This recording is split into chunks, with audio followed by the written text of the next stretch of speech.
Nuevamente estamos reunidos para continuar con nuestra agenda nerudiana de los archivos donados por Luis Paint en Krenovich, de Chile.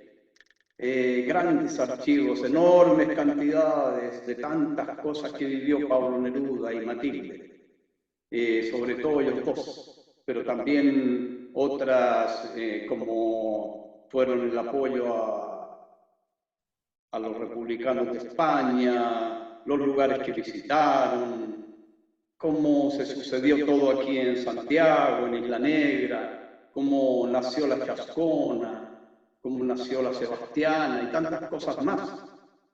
Y tanta gente que habla de Pablo, Matilde y habla de Isla Negra. Entonces vamos a continuar con las memorias de Matilde. Y decíamos que cuando estaba, después que se quedó sola Matilde acá, cuando estaba en las noches, decía, cuántas sirenas oí, cuántos disparos, qué noche tan larga. Me estoy dando cuenta de que la resistencia humana es increíble. Y continúa, una claridad bienhechora entra por mi pequeña ventana, la que me da un bienestar inmenso. La recibo como una buena nueva y me quedo dormida. Cuando desperté estaba cansada. Todo me dolía. La cabeza, llena de las ideas más estrafalarias, me ardía como un volcán. ¿Y si me enfermo? Pensé angustiada. ¿Quién se ocuparía de sacar estos materiales preciosos? Yo no podía enfermarme. Tenía que hacerle frente y vencer este miedo que iba apoderándose de mi alma, queriendo ahogarla, queriendo silenciarla. Miré por mi puerta atrancada con todos los muebles de la pieza y sentí vergüenza. Yo tenía que luchar como lo había hecho Pablo si viviera. Él siempre había depositado en mí una confianza ilimitada. Yo no podía defraudarlo. Me levanté y destranqué la puerta. El pequeño escritorio que parecía tan pesado que casi no podía moverlo. ¡Qué falta de energías!, pensé. Toqué el timbre y, con voz que quise hacer aparecer muy segura, pedí el desayuno. ¿Cómo durmió, señora?, me pregunta la mucama, con voz cariñosa. De seguro, mi cara era muy poco tranquilizadora, y ante su sorpresa le contesté, muy bien, gracias, tengo mucho que hacer, tráigame pronto el desayuno. Había comenzado, sin darme cuenta, la comedia más grande de mi vida. Me hice el firme propósito de que todo el mundo me viera de pie, firme, serena, trabajando. En este momento no sabía muy bien de qué se trataba. Sentía que en ello había una apuesta o un desafío a la vida. Yo he sido una mujer con suerte. La vida me dio a Pablo y con él me lo dio todo. En la vida, un gran amor es como una gran defensa. Allí se estrellan las dificultades. El amor es una montaña inamovible y serena. Ahora, en este momento, siento que he quedado sin ese gran sostén. Debo seguir sintiéndolo junto a mí. Tengo mi pequeña pieza del hotel tapizada de fotografías nuestras. Cuando entro, cierro la puerta y ya no estoy sola.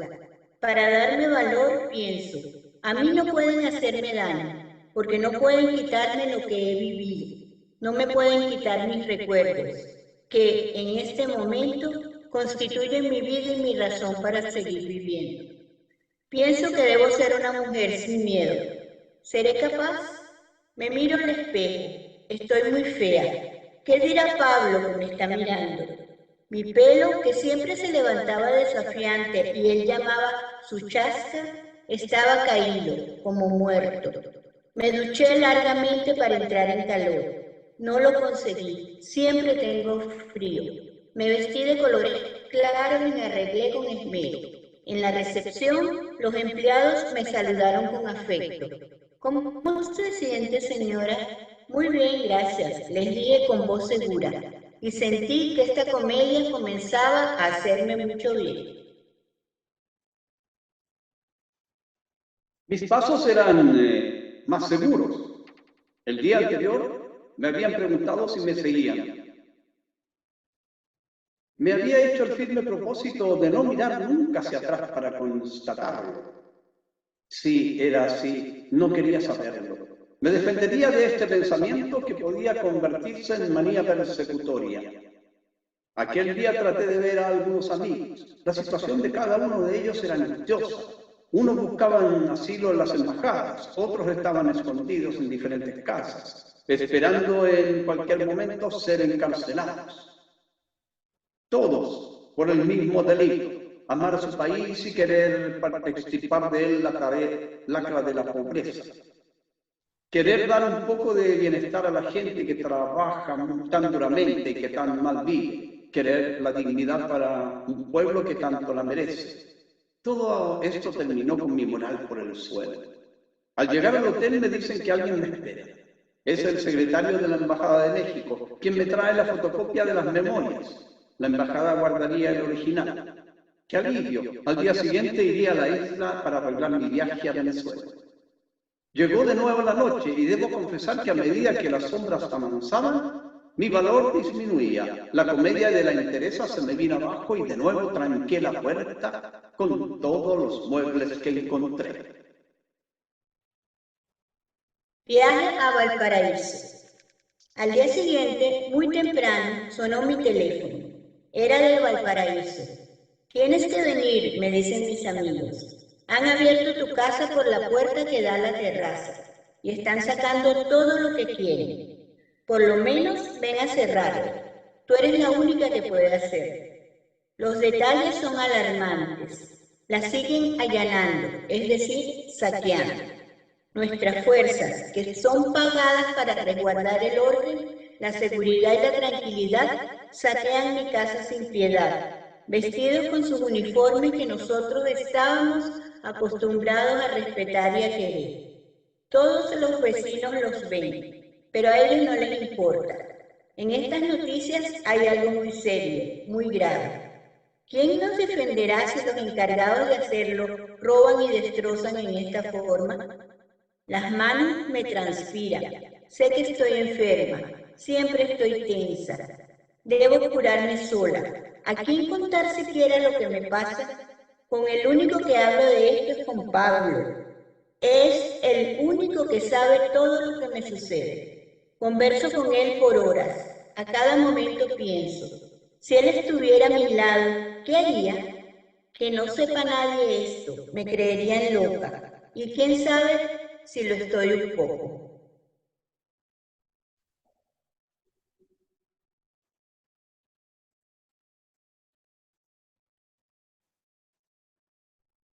Me levanto, saco los muebles de la puerta.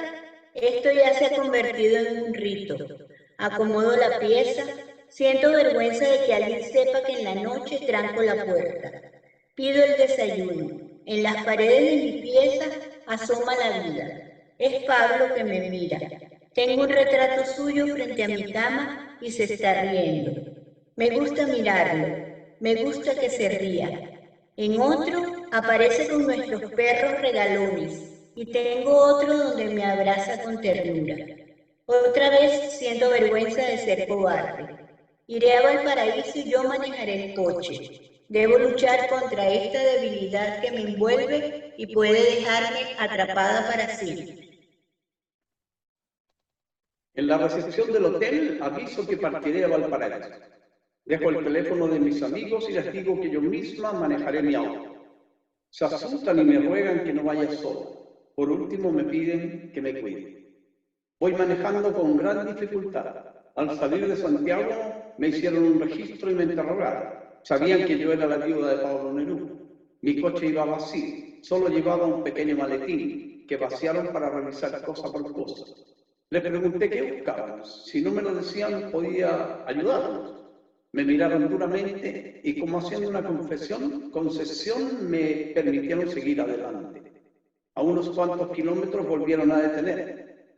Me piden los documentos. Es un muchachote de modales rudos. Me ordena abrir la maleta del auto y le respondo que lo haga él mismo. Está sin llave y vacío. Me ordena bajarme y abrirla. Era un primitivo y estaba feliz ejerciendo su autoridad. Me preguntó que a dónde iba y cuando le respondí que a Valparaíso, a ver mi casa allanada y saqueada, me ordenó que siguiera. A estas alturas voy muy nerviosa. Pienso que no debería haber ido manejando yo. Mi cuerpo tiembla, la cabeza me arde como si quisiera estallar. Antes de llegar a Casablanca, nuevamente me detienen. Los debo haber mirado como una fiera. Y antes de que me dijeran nada, les dije, ¿y cuántas veces más van a detenerme? ¿En qué país estamos viviendo? ¿Pueden contestarme esto? Por primera vez los vi. Ante mi sorpresa, me encuentro con un rostro amable que me dice con suavidad, su documento, por favor. Se lo paso. Mi angustia va cediendo. Al ver mis documentos y enterarse de que soy la viuda de Pablo Neruda, su fisonomía cambia. En su mirada hay simpatía y me dice, perdón, señora, continúe, pero le ruego que tenga cuidado. Va muy nervioso. Qué alivio sentí. No todo el mundo con uniforme está en contra. La cara, la mirada de ese carabinero hizo el milagro de tranquilizarme. Detuve el coche y me bajé para caminar un poco. Me interné en un pequeño matorral. Había flores de todos colores. Comencé a sacar algunas. Todo esto me devolvía poco a poco mi paz interior, que tan a menudo perdía. Allí estaban las flores que habíamos bautizado azulinas. Nadie sabía cómo se llamaban, pero si solo ayer correteábamos con Pablo por estos mismos lugares. Me quedo sobrecogida, recordando su cara llena de entusiasmo cuando me proponía, vámonos a Valparaíso a ver los barcos. Por lo general, el sol brillaba y todo invitaba a salir por los caminos. Nos íbamos recogiendo flores silvestres. Eran mañanas alegres, apacibles, como inocentes. Recogíamos raíces grandes y chicas. Esos viajes a Valparaíso tenían muchas sorpresas. Nos gustaba tomar pequeños senderos que salen del camino principal. A veces no nos llevaban a ninguna parte, pero cómo disfrutábamos de esos silencios de los campos salvajes, interrumpidos solo por el aleteo o el canto de los pájaros. Otras veces encontrábamos pueblitos con unas cuantas casas, donde parecía que el tiempo se hubiese detenido. En una oportunidad subimos por un camino de montaña bastante difícil. Había que seguir adelante porque no se podía retroceder. Muy arriba encontramos un pueblito asentado, sin novedad, en plena montaña. En una casa que nos parecía un almacén preguntamos si podíamos comer algo notiguero. Tenemos pan y ají con ajo. Nos reímos de buena gana porque ¿qué esperábamos encontrar a las 4 de la tarde en un pequeño pueblo? Magnífico, les contestamos. Venga ese pan y ese ají con ajo y, por supuesto, una copa de vino. Disfrutamos de esa comida como del manjar más delicioso. Teníamos el condimento esencial para encontrarla buena, mucha hambre y mucha alegría. Así pues, nuestro viaje a Valparaíso podía convertirse en cualquier cosa, siempre inesperada. Esa era nuestra vida. Voy llegando a nuestro cerro de Valparaíso y desde lejos veo nuestra casa. Se levanta ligera y graciosa. Pablo la había hecho pintar de colores claros y alegres. Al verla, siento que he olvidado este viaje tan accidentado. La vista de Valparaíso resplandece. Antes de entrar a mi casa, voy a hablar con mis amigos que viven en la planta baja. Todo parecía otro mundo. Mi amigo estaba solo, con su hijo preso, no sabía dónde. Su hija mayor perseguida y la menor que tenía 14 años detenida en el colegio. ¿Por cuál delito? Le habían encontrado una fotografía en la que ella llevaba la bandera chilena en un desfile del colegio. A mí, que la conocía desde pequeña, me parecía un horror. No era más que una niña. Nuevamente estoy angustiado. Subí a la casa. No cabían dudas de que Pablo había sido señalado por esas hordas de bandidos para destruir todo lo que sabían. Él quería mucho. Lo que no pudieron llevarse lo destruyeron. Al llegar, lo primero que vi fue la puerta del living, estaba hecha a pedazos. Adentro, el desorden era indescriptible. Fui al dormitorio. Pablo había comprado una hermosa puerta como un vitral de colores. Estaba destrozada. Era demasiado hermosa. No podía librarse de la destrucción de esos bárbaros. ¿Por qué destrozaron las puertas si no estaban con llave? Aquí estoy, parada, mirando todo ese horror. No salgo de mi asombro. Pienso que, como un curioso destino, me ha tocado ver destruidas las casas que más he amado. Es fea la muerte de las casas. La primera casa destruida fue la de Chillán, testigo de mis primeros sueños, de mis primeros despertares. La destruyó el terremoto de 1930. En mis vacaciones, cuando viajaba al sur, nunca dejaba de pasar a ver mi casa. El dueño era un abogado y creo que le divertía la devoción con que yo miraba los árboles, las flores, las rosas. La primera vez quiso cortar una rosa, pero regalármela se lo impedí. Me duele ver cortar una flor tan linda. Déjela vivir, le había dicho emocionada. Cuando se produjo el terremoto y supe que casi todo ya estaba en el suelo, pensé, mi casa no puede caerse. Esas murallas tan gruesas, ¿cómo podrían caer? Tuve la inmensa pena de ver esa casa amada en el suelo. La reconocí por los castaños y los nogales del fondo del patio. Allí estaban sobreviviendo. Sentí como si se me hubiera muerto un ser amado. En esos montones de escombros estaban sepultadas mis raíces y todos los testigos de mi niñez tan llena de felicidad. A mi casa de Santiago, que habíamos hecho nacer de un cerro de zarzamoras, la habían visto inundada, incendiada, destruida. En esa casa de Valparaíso pusimos todo nuestro esmero. Tenía que ser distinta a las otras. Recuerdo claramente el día que llegamos a esta casa. Estaba en obra gruesa. El dueño había hecho 3 casas en ese mismo cerro, buscando la vista más hermosa. Ahora por fin la había encontrado. Desgraciadamente no pudo disfrutarla. Murió dejándola en obra gruesa. Estábamos fascinados. Cuando subimos a su torre era como si hubiésemos estado suspendidos en el aire. Veíamos todo Valparaíso sin que nada estorbara nuestra visión. La familia Collado, que era la que vendía esta casa y tenía un recuerdo romántico de su padre, llegó a un acuerdo muy generoso con Pablo. Las cuotas que pagó eran como un arriendo. Unos amigos compraron los 2 pisos de abajo y Pablo los 2 de arriba. Muy pequeños. El último era una pajarera. Ese fue nuestro dormitorio. De allí, Pablo veía entrar y salir los barcos. Era muy feliz en esta casa. Estos y otros recuerdos de esos días me dieron un valor para hacer algo que en ese momento era demencial. Me fui a la comisaría a denunciar estos robos. Pedí hablar con un oficial, el que me recibió frío y distante. Le conté que eran los carabineros con uniforme los que iban ahí a robar y a destruir. Él era un carabinero. Me escuchó pacientemente y después, con voz autoritaria, me dijo: aquí no se ha dado ninguna orden para allanar su casa. Se levantó. La audiencia había terminado. Me fui asqueada. Frené el impulso de darle la mano. Lo natural habría sido que después de esta dolorosa experiencia hubiera regresado a mi casa, pero en ese momento era presa de una locura de desahogo y me fui a la intendencia.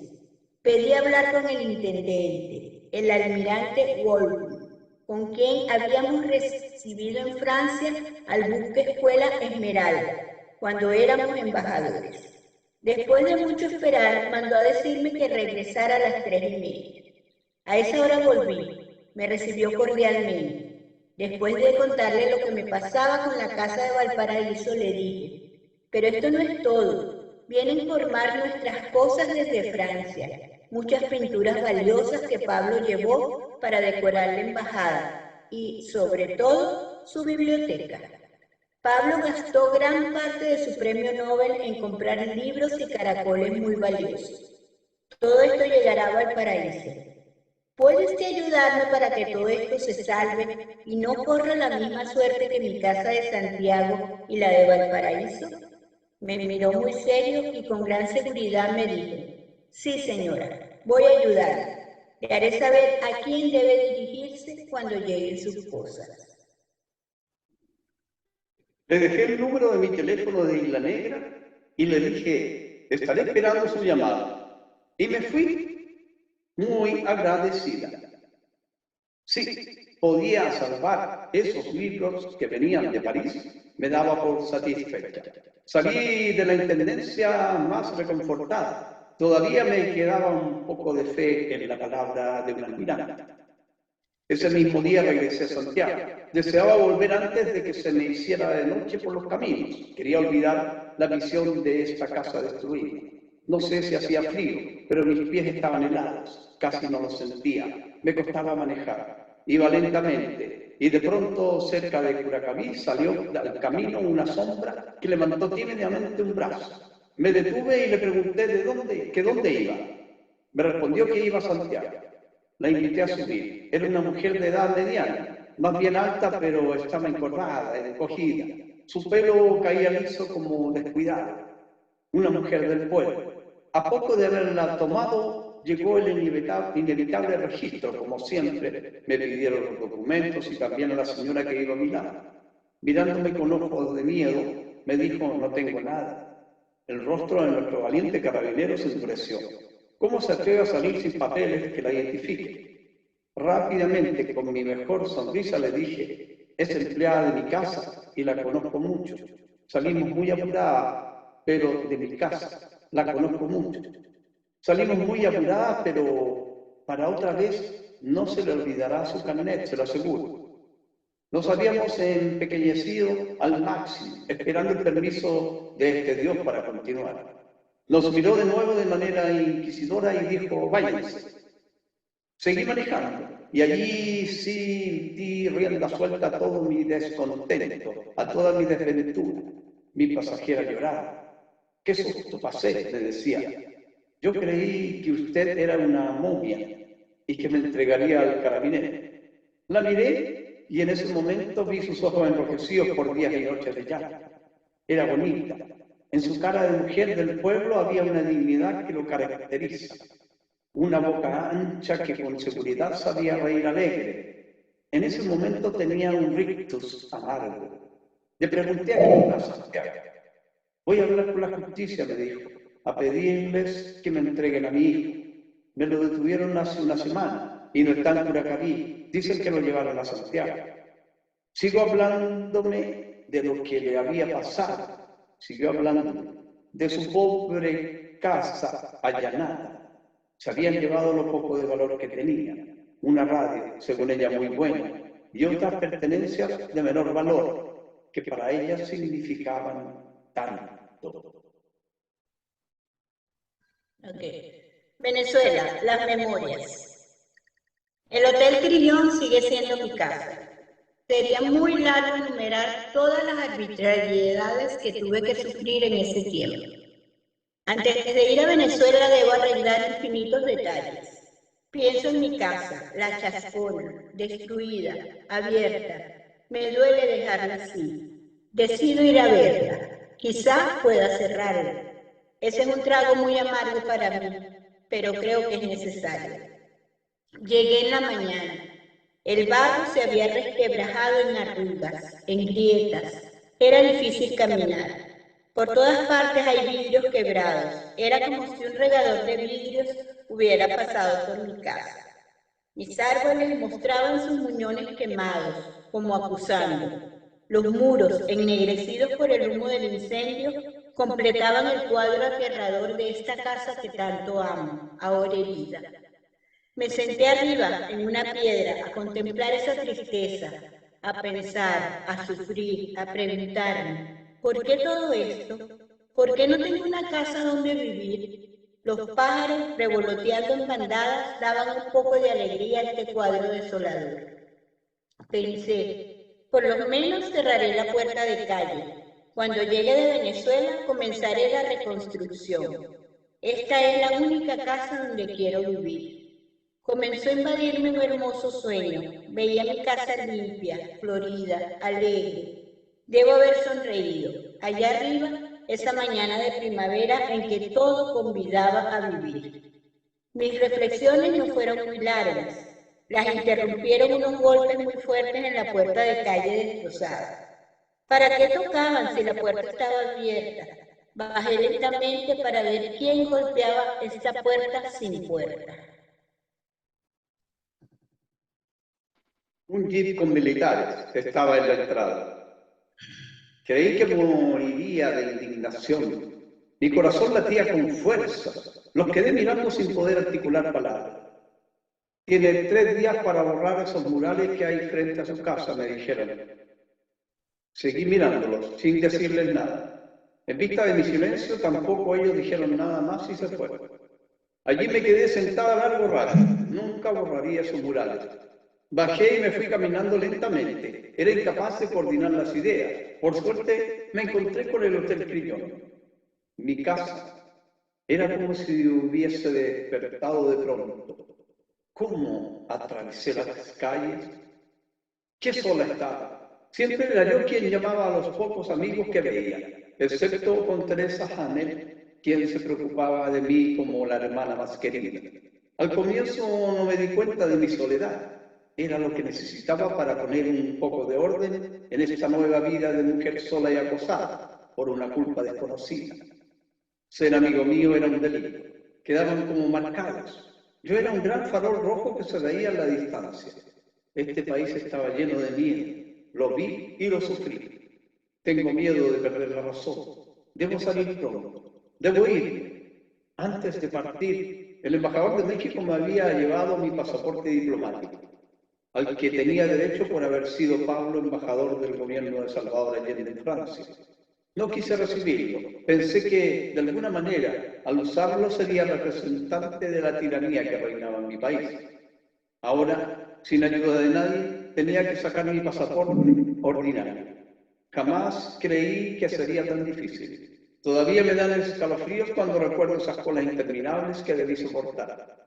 Al cabo de algunas horas de estar de pie, sentía que iba a caerme. ¡Qué sola estaba! ¿Qué falta me hacía un amigo o una amiga que me diera su apoyo?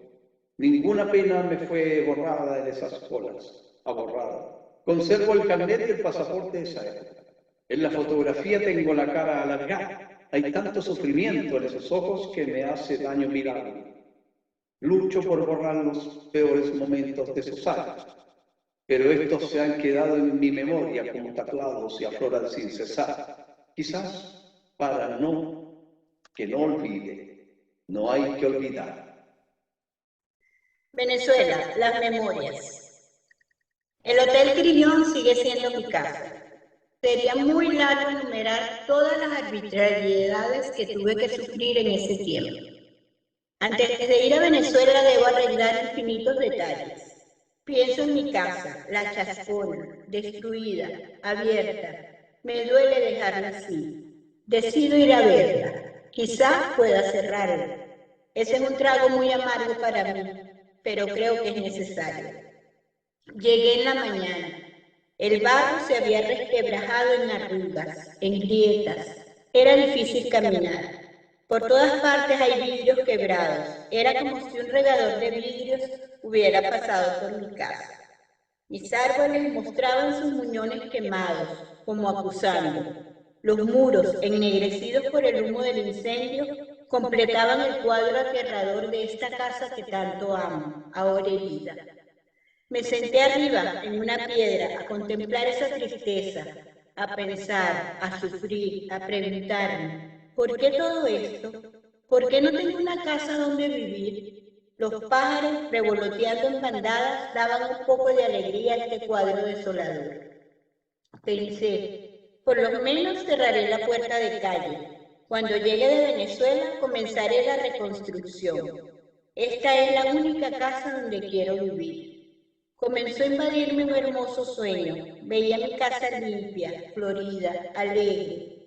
Debo haber sonreído. Allá arriba, esa mañana de primavera en que todo convidaba a vivir. Mis reflexiones no fueron muy largas. Las interrumpieron unos golpes muy fuertes en la puerta de calle destrozada. ¿Para qué tocaban si la puerta estaba abierta?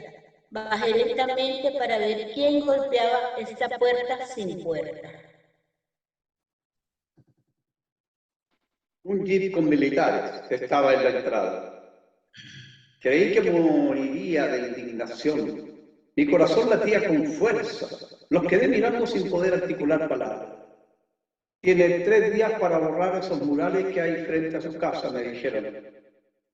Seguí mirándolos, sin decirles nada. En vista de mi silencio, tampoco ellos dijeron nada más y se fueron. Allí me quedé sentada largo rato. Nunca borraría esos murales. Bajé y me fui caminando lentamente. Era incapaz de coordinar las ideas. Por suerte, me encontré con el Hotel Crillon. Mi casa. Era como si hubiese despertado de pronto. ¿Cómo atravesé las calles? ¿Qué sola estaba? Siempre era yo quien llamaba a los pocos amigos que veía, excepto con Teresa Hamel, quien se preocupaba de mí como la hermana más querida. Al comienzo no me di cuenta de mi soledad. Era lo que necesitaba para poner un poco de orden en esta nueva vida de mujer sola y acosada por una culpa desconocida. Ser amigo mío era un delito. Quedaban como marcados. Yo era un gran farol rojo que se veía en la distancia. Este país estaba lleno de miedo. Lo vi y lo sufrí. Tengo miedo de perder la razón. Debo salir pronto. Debo irme. Antes de partir, el embajador de México me había llevado mi pasaporte diplomático, al que tenía derecho por haber sido Pablo embajador del gobierno de Salvador Allende en Francia. No quise recibirlo. Pensé que, de alguna manera, al usarlo sería representante de la tiranía que reinaba en mi país. Ahora, sin ayuda de nadie, tenía que sacar mi pasaporte ordinario. Jamás creí que sería tan difícil. Todavía me dan escalofríos cuando recuerdo esas colas interminables que debí soportar. Al cabo de algunas horas de estar de pie, sentía que iba a caerme. ¡Qué sola estaba! ¿Qué falta me hacía un amigo o una amiga que me diera su apoyo? Ninguna pena me fue borrada en esas colas, aborrada. Conservo el carnet y el pasaporte de esa época. En la fotografía tengo la cara alargada. Hay tanto sufrimiento en esos ojos que me hace daño mirarlo. Lucho por borrar los peores momentos de esos años, pero estos se han quedado en mi memoria como tatuados y afloran sin cesar. Quizás para que no olvide. No hay que olvidar. Ya con mi pasaporte en la mano, compré mi pasaje y avisé a Venezuela el día de mi llegada. Sería reconfortante hablar con mis amigos. Me esperaban con tanto cariño. Allá tengo tantos amigos. Eran como hermanos de Pablo y, por consiguiente, míos. En Isla Negra se quedaron viviendo mis fieles amigos Rafita y Yolanda, su mujer y sus 2 hijos. Él había construido toda la biblioteca, la pieza del caballo y la covacha. La casa de Valparaíso fue cerrada con tablas, a pedido de mis amigos Velasco, que vivían en la parte baja. Después del susto que me dieron los militares con ese jeep amenazador, no me atreví a ir a la casa de Santiago. En la cuadra había una persona encargada de avisar cuando yo llegaba a la casa. Pensé mucho en quién podría ser. Después, por higiene mental, quise olvidarlo. Y aquí estoy, arreglando mi viaje en mi pieza del Hotel Crillon. Mi amiga Teruca Hamel, que me fue a dejar al aeropuerto, allí conversábamos de la suerte que corrían muchos pasajeros, a quienes habían sacado del avión después de haberse embarcado. Con una bondad infinita, mi amiga me decía: yo estaré arriba, en la terraza, quiero verte subir al avión y no me iré hasta que despegue. Esto me tranquilizaba. Los acontecimientos habían sucedido a un ritmo tan acelerado que continuamente hablaba de nosotros, como si Pablo estuviera vivo. Sentía que, de alguna manera, él estaba a mi lado, pero la realidad era que ahí, en ese avión, iba sola, y eso era amargo, muy amargo. En vano trataba de pensar en mis amigos venezolanos, en sus caras alegres que me esperaban. Aquella sensación de inseguridad, de terror, me tenía como aterrazado. Era difícil pensar en otra cosa. Y llegó el momento de desembarcar. ¿Sabrán mis amigos todo el bien que me hicieron? Veo tantas caras familiares. Respiré hondo. Había llegado a un puerto seguro. Caigo en los brazos de mis amigos del alma, María Teresa y Miguel Otero Silva, y tantos otros. Encontraba a esta familia venezolana que me acompañaría toda la vida. Estaban ansiosos por saber qué pasaba en Chile, cómo había muerto Pablo. Yo, con voz estrangulada, les contaba en forma incoherente, pasando de un tema a otro. todo el barbarismo desatado en este país antes tan pacífico. Creo que era muy difícil entregarles la información suficiente como para que entendieran la verdadera situación de este pobre país. Miguel había dicho que en el Senado Pablo Neruda murió del mal de Chile, y esa era una gran verdad. El mal de Chile que mataba gente sin defensa, las leyes que nos habían defendido, que de una plumada mataba todos los derechos adquiridos por los trabajadores. Ese mal había matado a Pablo. Estaba deseosa de preguntarle a Miguel qué le parecía el material de las memorias. En cuando se fueron los amigos y quedamos solos, fue él quien me dijo: mañana a las 8 de la mañana nos pondremos a trabajar en las memorias. Y así fue. Al día siguiente, muy temprano, comenzamos a ver este material que, como solo había sido dictado, estaba muy disperso. No fue agregado ni quitado nada. Estaba trabajando con un verdadero hermano de Pablo, respetuoso y gran conocedor de su obra. Más tarde se diría que el último capítulo lo escribimos nosotros. He preguntado a algunos estudiosos de su obra si es posible que se crea semejante cosa, y me han asegurado que eso no resiste un estudio serio. La prosa de Pablo es difícil de imitar. Solo los malintencionados pueden pensar que yo permitiría que agregaran a su obra conceptos que él no había dejado escritos. Este trabajo, que yo calculaba terminar en un mes, se alargó casi 2 meses. Con Miguel trabajaba toda la mañana desde las 8. Después seguía trabajando sola en la tarde, a veces hasta la noche. No tenía tiempo para pensar en nada. Pero llegó la fiesta de Año Nuevo a la que tanto temía. Trabajé todo el día. Mis amigos irían a casa de un hermano. Allí no había nadie. Les rogué que me dejaran sola. Se resistieron mucho, pero los convencí de que era lo mejor. Este año iba a ser muy desgraciado. Todo el mundo se alegraba y yo no podía hacerlo. Eso me violentaría. Déjenme sola, les imploré. Será lo mejor. Por fin comprendieron. Antes de irse, Miguel me dijo: mañana a las 8 estaremos trabajando. En casa de Caracas, es muy grande, y al quedarme sola, la encontré aún más grande. Vagué por el jardín. A medianoche, gran bullicio. Los petardos reventaban. Se iba este año en el que tanto había perdido y en el que tanto había sufrido. Llegaría otro. En ese momento, por suerte, no sabía que el año que comenzaba para mí sería tan cruel como el que se iba. Pasé gran parte de esa noche como inconsciente. Sentada en una terraza, oía los ruidos de las fiestas. Venían a mi memoria los recuerdos de otros años. De una manera loca llegué a pensar que no estaba sola. No podía estar sola en esa mi primera noche de Año Nuevo. Recordaba otros años, cuando dábamos tanta alegría a nuestros amigos y éramos tan felices. Las lágrimas se habían secado. Estaba invadida por una tranquilidad resignada, y lo mejor era que estaba acompañada. Al día siguiente, a las 8 de la mañana, ya estaba en el escritorio. Ante mi sorpresa, casi al mismo tiempo, apareció Miguel. Es la primera vez en mi vida que trabajo un 1 de enero, me dijo. Nos reímos. Estábamos bajo el influjo de Pablo. Este trabajo tenía infinidad de detalles, de recuerdos. De pronto, Pablo hablaba de un pintor de Ceilán. ¿Quién es?, me preguntaba Miguel. Tenemos que buscar datos para ilustrar.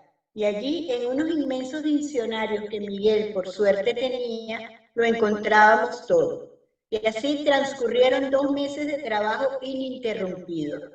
Por fin, un día se le dio término al libro. ¡Qué alegría! Faltaba que Miguel lo corrigiera todo.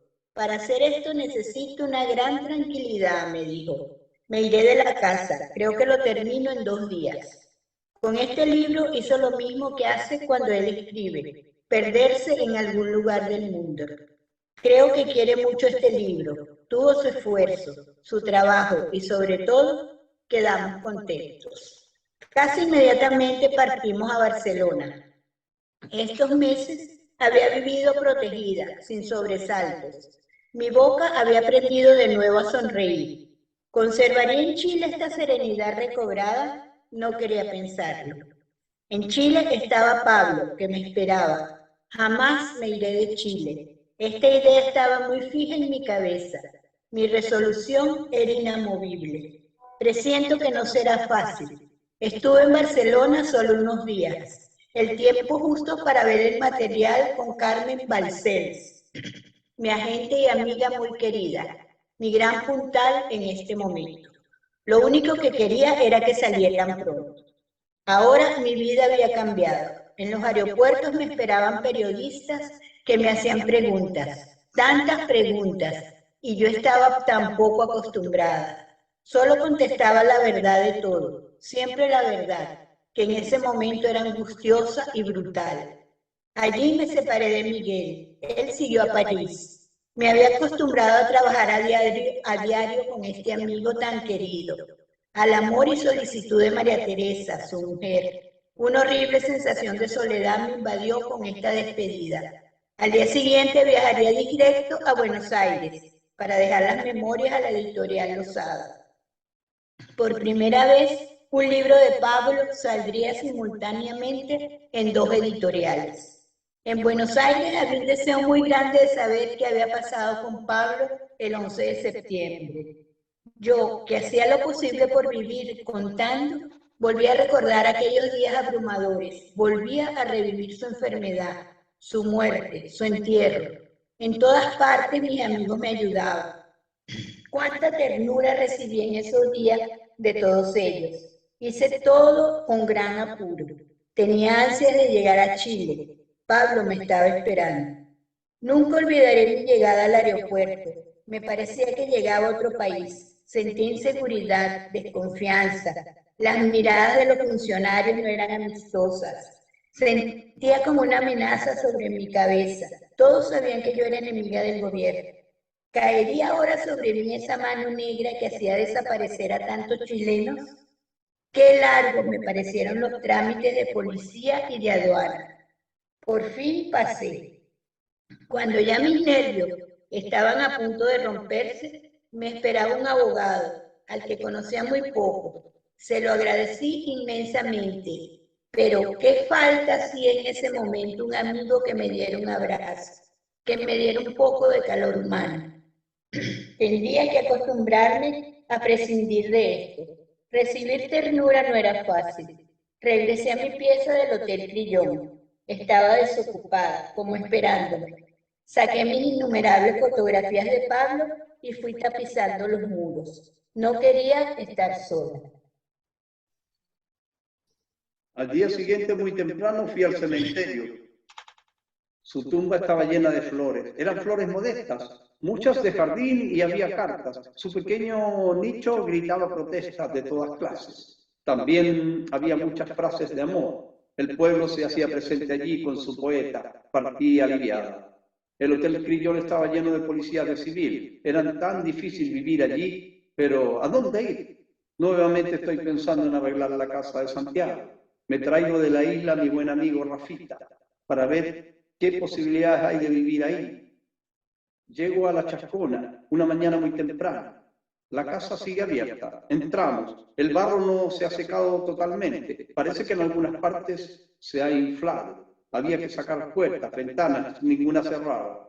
Íbamos haciendo apuntes, calculando, solo haría lo más indispensable. Subimos a la parte alta. Las hierbas se habían enmarañado con la zarzamora. Unos palomos se arrullaban en alguna parte del jardín. Oigo sus gorjeos como la voz de la esperanza.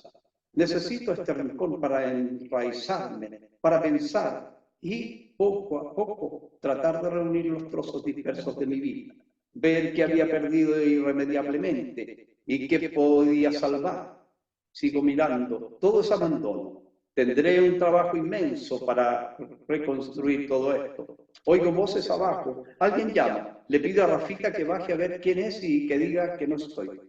Esta vez eran carabineros. Al saber que yo no estaba, le pidieron a él sus documentos, preguntándole dónde vivía, qué iba a hacer yo con esa casa, por qué no había borrado ese mural de la calle, a qué hora llegaría. Después de todo esto, se fueron diciendo que volvería. Todo aquello era tan insólito, tan imprevisto, que no acertaba a admitir su realidad. ¿Cómo habían sabido que yo llegaba a la casa? Me puse muy inquieta. Vámonos, le dije a Rafita. Usted parte ahora mismo a la isla. Esto puede traerle dificultades. Y allí, de nuevo sepultado, se quedó mi proyecto de arreglar la casa. Seguiría viviendo en el Crillón, en ese mundo baldío y hueco, sin nubes, sin flores, sin pájaros. En eso terminó toda aquella mañana de esperanzas, aquella mañana en que había un cielo transparente, en que el sol brillaba sobre mi enmarañado jardín, haciendo menos tétricos mis árboles quemados. Di una última mirada. El palomo, sentado como en su casa, seguía arrullando. Me fui directamente al hotel. Tenía una sensación de inseguridad. Seguiría en este hotel, donde vivía como suspendida entre el ayer y un mañana. Esa casa de Santiago es como mi punto de aterrizaje. ¿Cuándo podré arreglarla? ¿Cuándo dejarán de perseguir? Tengo una terrible sensación de vacío. Muy a menudo en la noche sueño que voy cayendo, cayendo y que abajo nada me espera. ¿Será verdad? Seguiré en esa pieza de hotel donde me siento como aprisionada en sus muros. Nunca pensé que podía desear tanto un hogar. Necesitaba la armonía de mis afanes con la tierra. Lo necesitaba para vivir, para pensar, para respirar. Los acontecimientos que se sucedían en mi existencia comenzaban a quitarme vitalidad a pesar del esfuerzo que hacía para evitarlo. La vida de la ciudad parecía haberse retirado. Comenzaba el otoño, ya se sentía el frío del invierno. En las noches salgo a caminar, las calles están desamparadas. A las 9 de la noche nadie anda por ahí. Todo esto me llena de miedo. Y con esta sensación regreso a mi hotel, miro a las policías y que cada vez es mayor número. Están a la entrada. ¡Qué horror! Nunca sé si duermo o no.